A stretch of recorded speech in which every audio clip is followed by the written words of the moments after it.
અરબ સાગરમાં સર્જાયેલા ડિપ્રેશનના પગલે રાજ્યના વિવિધ જિલ્લાઓમાં વરસાદી માહોલ જોવા મળી રહ્યો છે, ત્યારે ભરૂચ જિલ્લામાં પણ સોમવારે સાર્વત્રિક વરસાદ વરસ્યો હતો.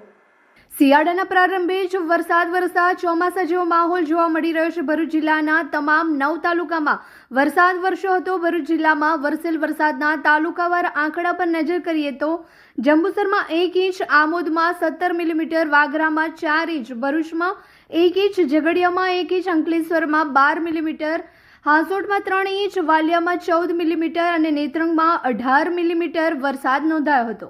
વરસાદના પગલે ખેતીના પાકમાં વ્યાપક નુકસાનની શક્યતા વ્યક્ત કરવામાં આવી રહી છે. ખાસ કરીને ડાંગર અને કપાસના પાકમાં ભારે નુકસાન થયું છે, ત્યારે ખેડૂતો સરકાર પાસે સહાયની પણ માંગ કરી રહ્યા છે. જોકે આજથી વાતાવરણ કંઈક અંશે ખુલ્લું થતા ખેડૂતો સહિત લોકોએ રાહતનો શ્વાસ લીધો છે.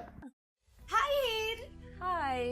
અરે કેમ શું થયું? તારા મોઢા પર કેમ 12 વાગ્યા છે? અરે જવા દે ને, કેટલી મહેનત કરીને મમ્મી માટે ડિનર સેટ લાવી અને મમ્મી કહે કે નકરું પ્લાસ્ટિક લઈને આવી છે, હવે એક્સચેન્જ કરાવીને સ્ટીલનું ડિનર સેટ લાવવા કહે છે. હા તો એમાં શું થયું? સ્ટીલનું લઈ આવો. અરે જવા દે ને, ક્યાંથી સ્ટીલનું લાવું? આજકાલ સ્ટીલના વાસણો ક્યાં સારા મળે છે? કાં તો એ કટાઈ જાય, ફાટી જાય કે છેલ્લે કઈ નહીં તો વળી જાય.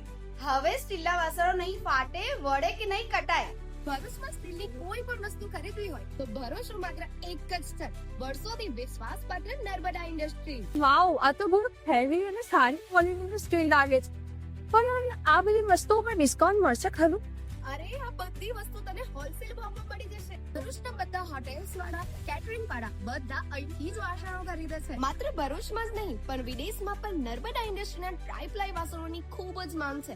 એટલે જ વિદેશમાં રહેતા લોકો વાસણો ખરીદવા માટે નર્મદા ઇન્ડસ્ટ્રીને જ પસંદ કરે છે. તો અમે તમારી શોપિંગ કરી લીધી છે. તમે ક્યારે આવી રહ્યા છો? Narmada industry, phase 1, GITC, near Narmada Nagar, Bharuch. For more information call on the given number.